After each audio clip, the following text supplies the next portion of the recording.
Hello and welcome to Florida Basketball Hour. I am Neil Blackman, Saturday Down South. On this episode, we're going to continue our preview of the SEC. You'll remember I started a preview. I guess there was some audio. There were a lot of technical difficulties. I'm very sorry about that. Apologize.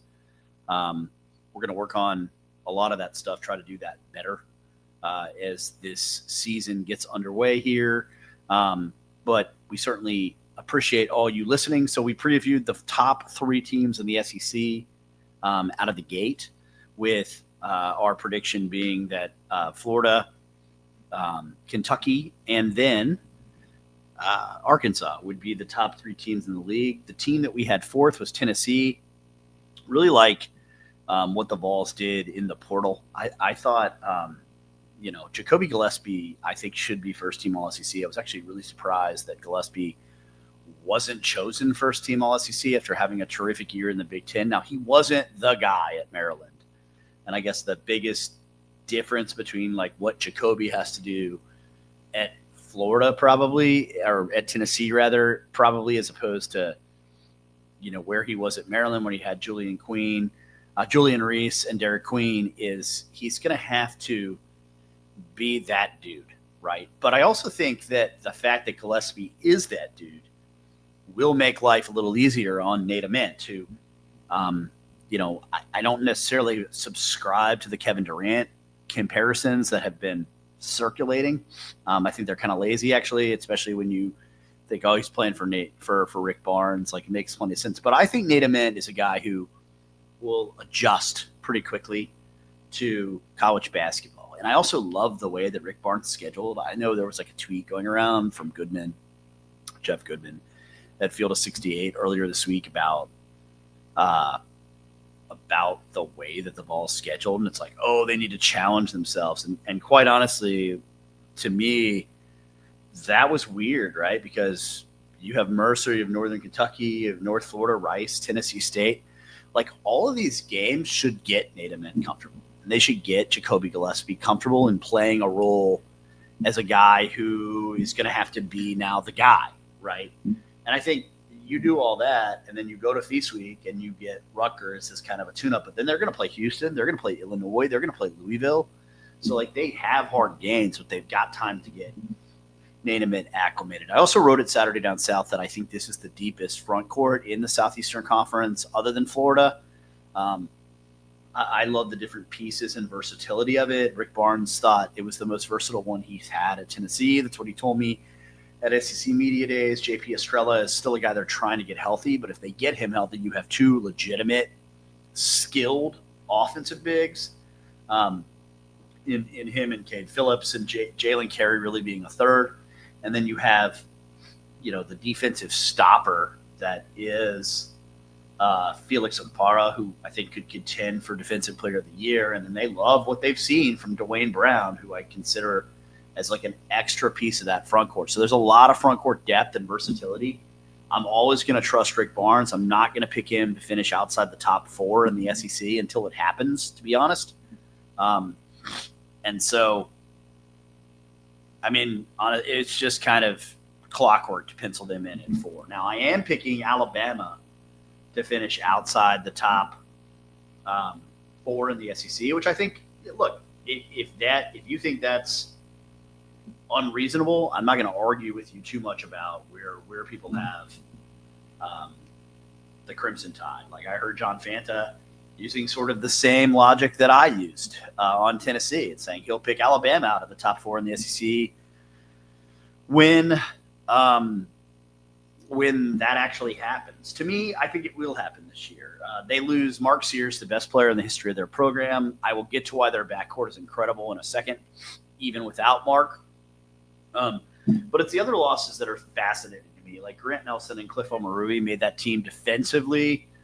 Certainly Omoruyi made that team defensively better, to where they were able to get back to the Elite Eight and guarded better this year. Grant Nelson is a guy they're going to miss. He went to the Final Four, was never terribly consistent, but he won the Nate Oates Hard Hat Award for being their glue guy in multiple years. So I think that he was a guy that had a really nice career there. He won 7 games in the NCAA tournament.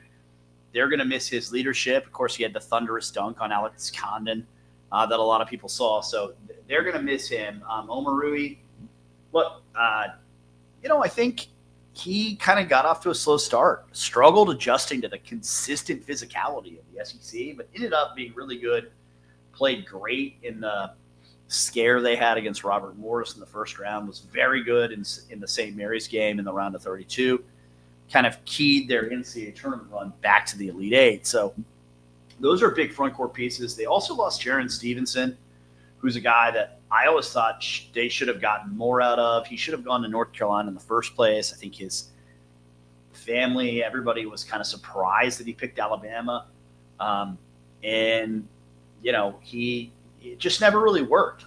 I think that he's a versatile stretch four who's going to be really good back home for Hubert Davis. I think it's a loss. Darian Reed, another guy that is gone, had, an injury-plagued campaign, but certainly was a guy that I think could have helped their front court. And I don't think the front court pieces they brought in, I haven't even mentioned the loss of Modi Abate, replace what they lost in that unit, right? Like Taylor Bull-Bowen is not a guy that I think is a high-level SEC player. He was not a high-level ACC player. I think he's a fair rim protector. I'm not sure how willing a rim runner he is, which seems like kind of a pretty significant prerequisite in Nate Oates' system. I do think he'll protect the rim. He's a high-level rim protector, but is he the kind of big that Omoruyi was? Is he a like-for-like replacement for their front court pieces that are gone? Is he a glue guy of the level of Modi Abate? No, I don't think so. And so that really raises the stakes for like Aiden Sherrill, quite honestly. Like I know they probably hope that a Patriot League player of the year transfer gives them enough to kind of forget that they also, I guess that's kind of the hope. And maybe Noah Williamson can adjust to the SEC, and maybe at the 7-footer gives them another rim protector and somebody who's skilled and is a rim runner, and that's okay. But I don't like these front court pieces that much, other than Aiden Sherrill, who I think is an NBA-type player. Very skilled, plays well in the pick and roll, or should play better in the pick and roll in a full season. Nice finisher at the basket. He's a good piece. But if this team is going to finish in the top 4 in the SEC, it's going to be entirely backcourt driven almost. LeBaron Philon very well could be an All-American. I think he needs to shoot better than 30.5% from 3 on pretty decent volume. I expect he will. I know that part of the feedback he got from NBA scouts was the suggestion that, hey, it's time to start shooting the ball better. And then Nate Oates has done wonders with transfers. Aiden Holloway, he got a good year out of, should get another jump from him in year 2. Said he thought he would at SEC Media Day. We'll see. And then Jaleel Bethia, the McDonald's All-American from Archbishop Wood, a powerhouse program in Philly, comes over from Miami. If they can fix him, then that's great. I mean, Bethia is 6'5". He's a genuine combo guard / wing who I think is a special athlete, can guard 4 spots on the floor, can really get to the basket, can make free throws. And I think it's going to be a guy who will make them better. He has immense talent. Nate Oates said he might be the most talented player on their entire roster. Gives you an idea of the ceiling for him. Now, they've got some injuries out of the gate again, and because it's Nate Oates, there's not like a ton of time to get them healthy. They do play North Dakota on opening night, but they're going to play St. John's immediately come Saturday in the Garden. So, like, there is no break. And if they're not healthy out of the gate, it could be interesting. But I don't think their front court is going to be good enough. I still have them finishing 5th in the league because, like, again, same reasons. Like, I'm not going to doubt a Nate Oates basketball team until I see it. But I do doubt them to be out of the double bye, which by their standards, I guess would be a drop-off. 6, I have Vanderbilt. The analytics mostly have Vandy in that sixth place or 5th place or 7th place range, depending on what you look at. I've seen them as low as 12th. I saw The Athletic had them at 12th. I think that's preposterous. Look, the reality with Vanderbilt is that Mark Byington is one of the coaches in the SEC who consistently outpaces his analytical projections. So one, the coaching is going to be great. Two, I'm less concerned with what they lost, and I love Jalen Carey, as most of you know, but like I'm less concerned with what they lost and more impressed with what Mark Fein can retain. He retained Tyler Tanner, who was an absolutely splendid freshman point guard, top 10 in the SEC in assist to turnover ratio last year. They returned Devin McLaughlin, one of the SEC's best glue guys, the guy who could do a little bit of everything, and had a 122 offensive rating last season, which just gives you an idea of how he's kind of an efficiency machine and doesn't get much credit for it. And then they also returned Tyler Nickel, who might be the best pure three-point shooter in the Southeastern Conference. So if you return those three pieces, that's a pretty spectacular core. And then, I don't know. I mean, do they need Mike James to be great? Maybe. Do they need Frankie Collins to be great? Maybe. But I feel like Mark Byington will get what he needs out of those players. And I also, if I have a question about them, it's the front court. And just I don't think Jalen Washington, for example, is an upgrade over Vernon Carey.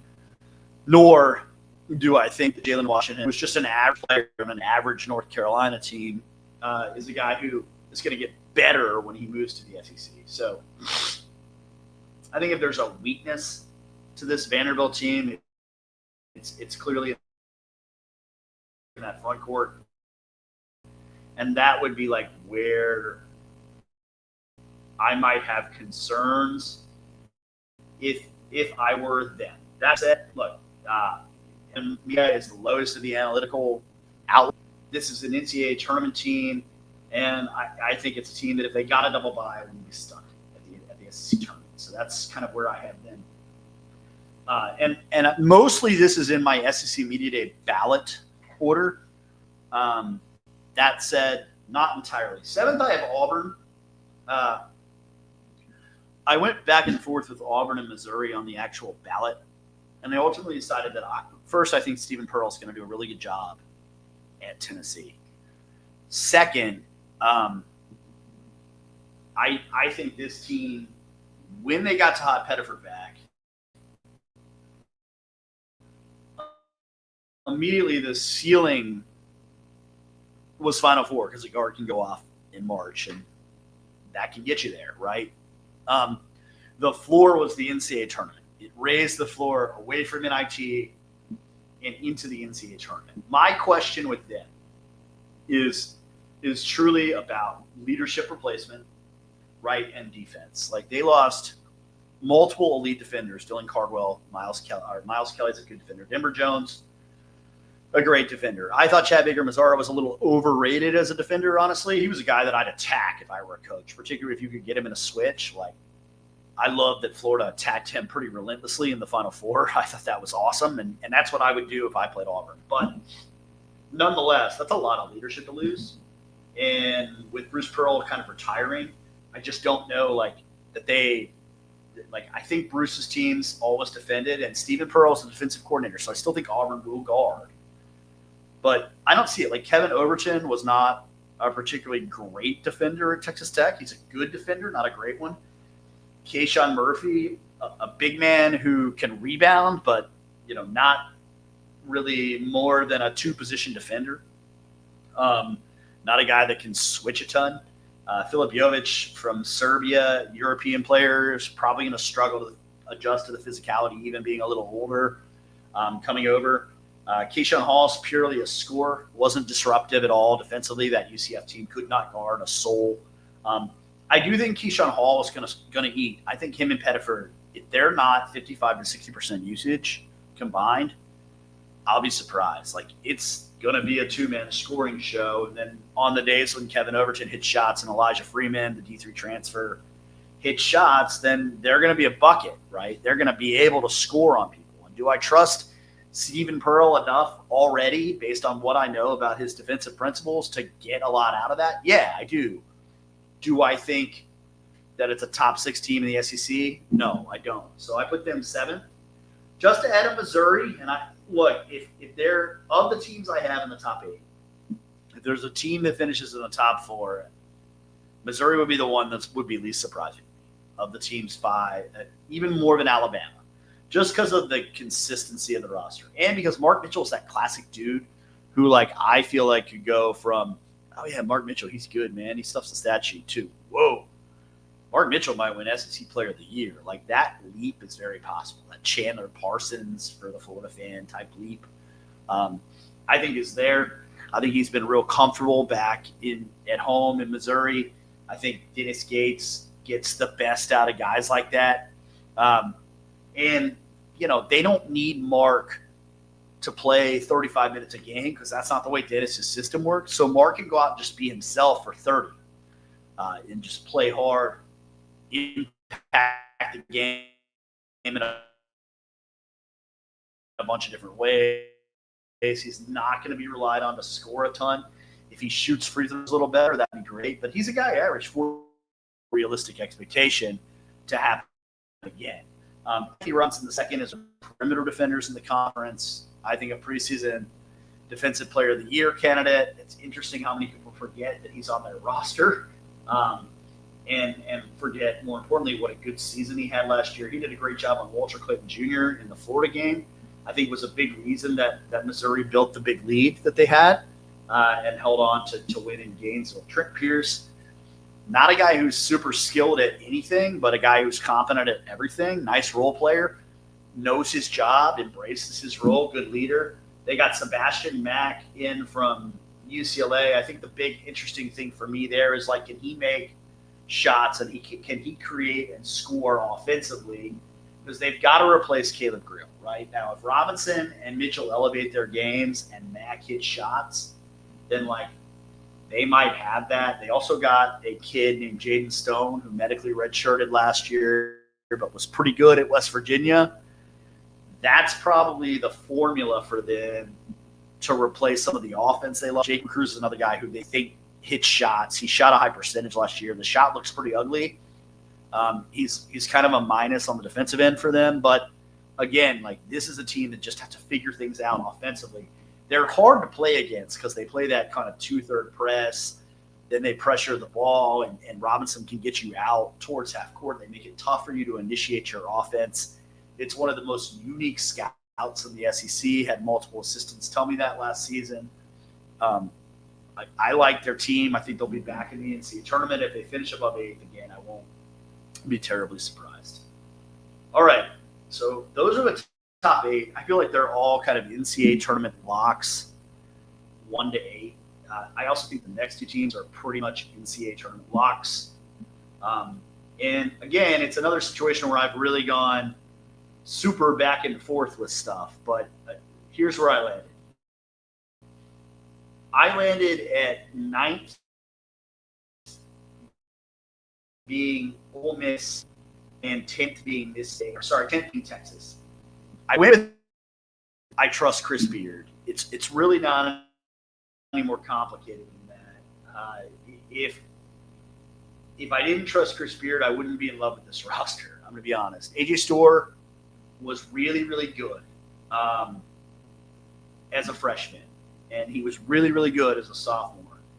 It has not gone particularly well for him since, and I do wonder, at least a little bit, whether I'm, I know Chris Beard said, hey, I believe in AJ Storr. I don't know if he should. Corey Johnson, he's not a particularly efficient player, and obviously AJ was really a net negative last year. Kansas, he faded at Wisconsin the second half of his spectacular season there.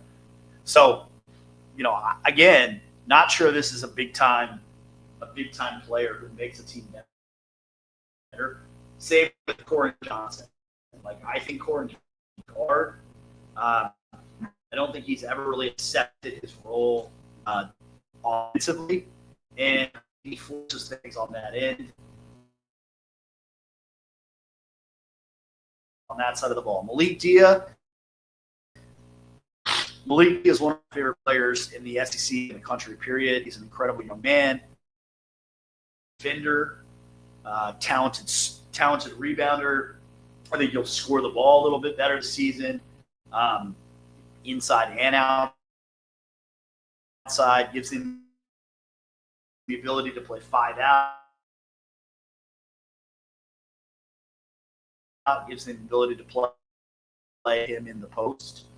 He's a mismatch problem because of his quickness. I believe Spears says like he's the player I like more on their roster than anyone else, though. That's just the bottom line. Like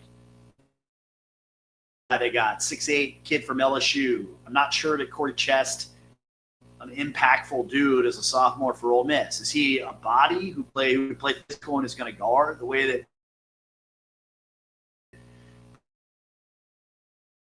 Beard wants to? Yeah.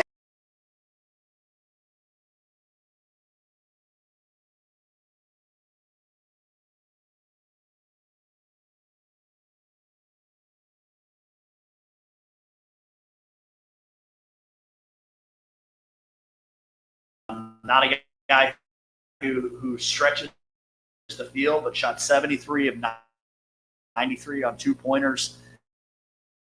Finished at 75% near the rim. Excellent play, but when he went over to Louisville. So, again, helped Pat Kelsey's team out a lot. Maybe that familiarity in coming over with Koren Johnson will be good. I don't know. But it's not a roster I'm in love with, like I've said. It's just that I trust Chris Beard very, very much. And so I'm going to ride with Ole Miss in that spot. I had Texas just ahead of Miss State. This is a roster that I start to like more and more the more I look in.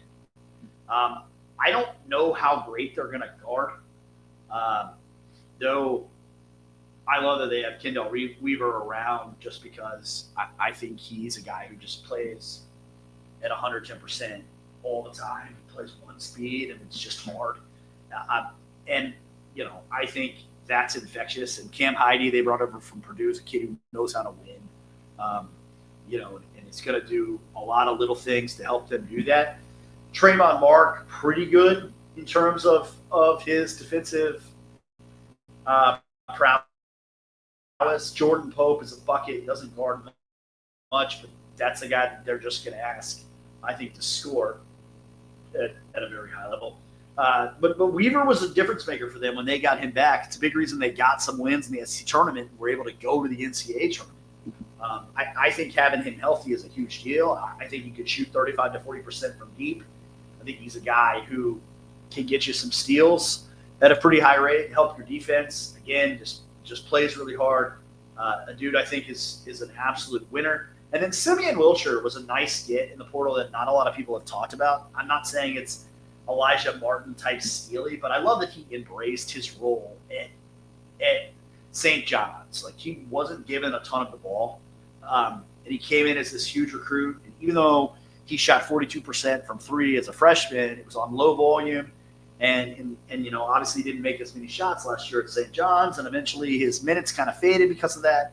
But I love that he kept playing defense. Like, I love that he was on a top 20 defensive team in America and, like, made the most out of his time on that end.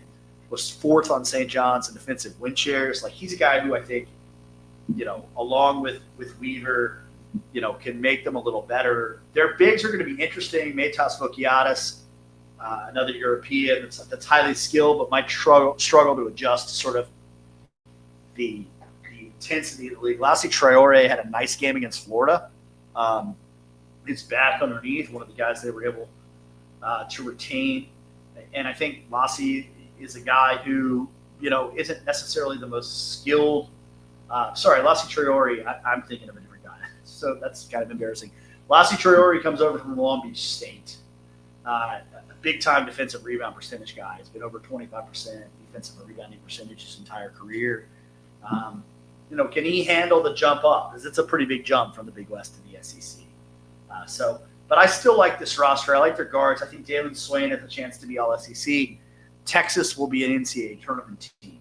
So there's 10 NCAA tournament teams. That leaves the last 6. I wanted to talk about Bucky McMillan, and Texas A&M first, because I've seen the projections on them are really all over the place, from surefire NCAA tournament squad to Final Four. I actually saw, I think, at least one Final Four prediction. I think it was from somebody at Basket Under Review. They're not going to the Final Four. We'll think of something funny to do if I'm wrong about this. But first of all, I like Pop Isaacs. I don't think anybody that likes basketball doesn't average 16 points, 4 assists for Creighton. Great get, right? They built this roster from scratch. Mackenzie Mbako, Big Ten Freshman of the Year, kind of fell off, but a lot like Malik Reneau in Miami is a guy I think is going to improve just because his situation from a coaching standpoint is better. We will see. Ruben Dominguez, they think he's the best shooter on their team. They're going to shoot a gazillion threes. We will see. Jakari Lane was an absolute bucket at North Alabama. Bucky McMillan says he was familiar with him. And they recruited him to Stanford. He ended up going to UNA. Griffin, Isaacs, and Lane. Alan Griffin came over from Kansas. He made 70-plus threes in his year in Alabama. You'll remember on that Final Four team. They've got 3 guys who made 73s in a season and have shot 38% from 3 in a season. And they think Dominguez is the best shooter on the roster. So I do think they are going to score. I don't think they're going to guard or rebound. And look, I know I like Rico Rico. He plays hard. He is a good physical rim protector. He can absolutely control the rim runner he is. I don't know how well Federico, who does struggle to move a little bit, is going to move in Bucky McMillan's system, which means they're going to have a lot of possessions where like they have dudes who are 6'5", and that's it on the floor, other than one and at a time. And that's it's going to be tough for them to recover so many those Bucky McMillan's zones. Just get annihilated on the glass and league play some nights. And it was the possible kind of like they were of Alberts for making it and getting somebody who is going to insist on playing their own way and not try to way of playing basketball. That's what Todd Goldenhire worked for. Right? Todd came in and said, "I'm going to do my instead. We're going to play more like Gonzaga and Arizona. And we're going to create constant rim pressure and play with 2 bigs. And like we're going to be bigger and more physical than everybody, right? And that's great. And like I love what Bucky McMillan is like. Hey, I'm going to play 4 or 5 out of times, and we're going to go crazy fast. But we're going to shoot a gazillion threes. We're in Golden State. Like we'll see. Mbako and playing for a better last year at Indiana. We'll see. I don't know. But for me, I still have them kind of in that 11-12 range. I want to touch on the other teams in the league real quick at least. Miss State, obviously they have Josh Hubbard.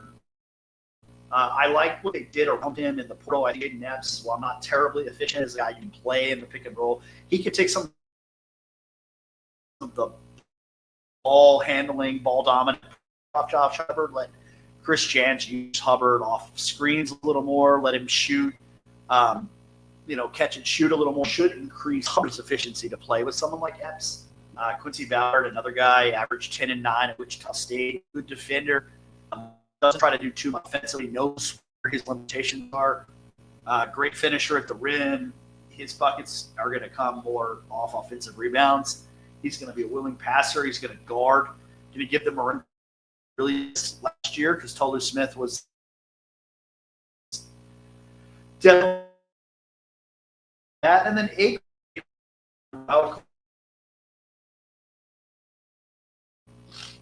what he offers on the offensive end, but it can't be any worse than Cam Matthews. I think he feels that Cam Matthews glue guy role for them pretty well. And then Ballard makes that defense better with his shot blocking and hang their hat on defense. So when you hang your hat on defense, a guard duo that on some nights is going to be super electric, and Epps and Hubbard, you feel like an NCAA tournament is likely to be on the bubble. So that's kind of where I'm at on this state. LSU, Matt McMahon loves this team. Briefly, he thinks they're underrated. He was not shot. Loves Markel Sutton, kid from Omaha. They brought in that averaged 19 points and 8 rebounds a game. Obviously did it at a lower level. But, I think when you talk about a guy like Markel Sutton, he's something that really fits in with the way that Matt McMahon hopes to play, where he can get guys downhill and they can shoot a lot of free throws, get to the free throw line, help their efficiency numbers. Because I think the key for LSU to be in the hunt for an NCAA tournament is a healthy Jalen Reed, which they should have. And that kind of gives you that point forward who can stress defenses in a bunch of ways. But I don't know who shoots well on this team. And so, like, Dean Thomas, Markel Sutton, Max McKinnon, like, those dudes better live at the free throw line. And I think if Sutton is as good as Matt McMahon thinks, then this is the team that can make the NCAA tournament. We'll see. If they don't, it's going to be interesting to see if they keep Matt McMahon around or if that program, yet again, with a somewhat toxic fan base, is done and they go in yet another different direction. It's been a rough time since they fired John Brady prematurely years ago. 2 years after he made the Final Four, they ran him out of town. And it's been rough. Other than the scandal plague, strong-ass years under Will Wade, it's been some dark years down in Baton Rouge. Maybe Matt McMahon can get that figured out. Max Barr, guys at Southeastern 16, I'm always touting them. They do an incredible job. He really likes Oklahoma, thinks they're better than their analytical numbers suggest. I think that there is certainly an argument that Porter Moser's team will be better. Nigel Pack is a guy who's been to the Final Four at Miami, sat out last year so that he could play another year of college basketball. Certainly him and Xavier Brown could form a pretty electric backcourt. Xavier Brown was an efficiency leader on the St. Joe's team that had a guy drafted in the first round. So it gives you an idea of where St. Joe's went when they needed a bucket, even with an NBA pro on their team. Darian Reed, a kid from Alabama that I already talked about, I really liked. Mo Wagoo. I thought they got productive minutes out of him last year. I think he's one of the sneaky better defenders in the post in the Southeastern Conference. Tay Davis at times was Notre Dame's best player. They grabbed him from the Fighting Irish. That Notre Dame team was bad, but I don't think Micah Shrewsbury built a bad roster. I think they were snake bit by a bunch of injuries. So I kind of like what Porter Moser did. And, I know that they lost Jalen Moore, who's a really good player. I know Duke Miles transferred. And I know they lost, obviously, Jeremiah Fears, a lottery pick. But, there were only 4 schools in the country that landed 4 top 100 transfers. They were Michigan, Kentucky, Auburn, and Oklahoma. So the first 3 are all in the top 20. And the other one is Oklahoma. And people keep saying, I don't know how good their depth is. And I guess that's fair. But Porter Moser obviously had 6 guys, a short 6.5 to 7-man rotation when he made the Final Four at Loyola Chicago. Tougher, of course, in the SEC night after night. But if they get into the NCAA tournament, that's going to be one of the more I'd watch their Evan Mia starting 5 numbers. And I know again, we talk about the SEC is not going to replicate the 14 bids that it had a season ago. And I think that's true, but it's hard to look at this Oklahoma team and go, man, I don't see a path in the NCAA tournament. I do. And if they get in, you're talking about 12, maybe 13 teams that are competing for bids. The teams I don't think necessarily compete for bids, obviously, are South Carolina and LSU. I mentioned that. And then I think there's a couple kind of others hanging around. Georgia's an interesting one to me. They really need Cannon Catchings to be great. There were flashes of it at BYU, obviously, but not significant all the time. Blue Kane is a terrific player, does a lot of things well on both ends. Santos Cyril's a force underneath. Mike White said it's going to be his best passing team that he's coached since the Elite Eight team at Florida. They're going to need to be because I don't think there's a ton of shot makers, so they're going to have to create good looks and and guard. I think they'll guard. You know, no team has improved as much defensively as Georgia under Mike White. They were in the 300s in efficiency. Tom Crean's last year, they finished, I think, 32nd a season ago, made the NCAA tournament. I don't know if they can get back, but if Jacob Wilkins, the five-star freshman, is advertised, and they get what they need out of Cannon Catchings, maybe they're a team that surprises you. So that is an SEC preview. Oh, I should say 2 sentences about South Carolina. I love that they brought Michi Johnson jab back. I also don't think you contend for an NCAA tournament when you lose a lottery pick from a team to finish last. So, yeah, that's kind of my. I love Lamont Paris. I don't know how many more days they get done in Columbia. The program should be. There you go. There's your SEC preview part 2. Hope you guys enjoy hoops. We're back tomorrow as I record on a Sunday. Those Gator fans listening, you know how we sign off. Go Gators. Keep it tight and close outs.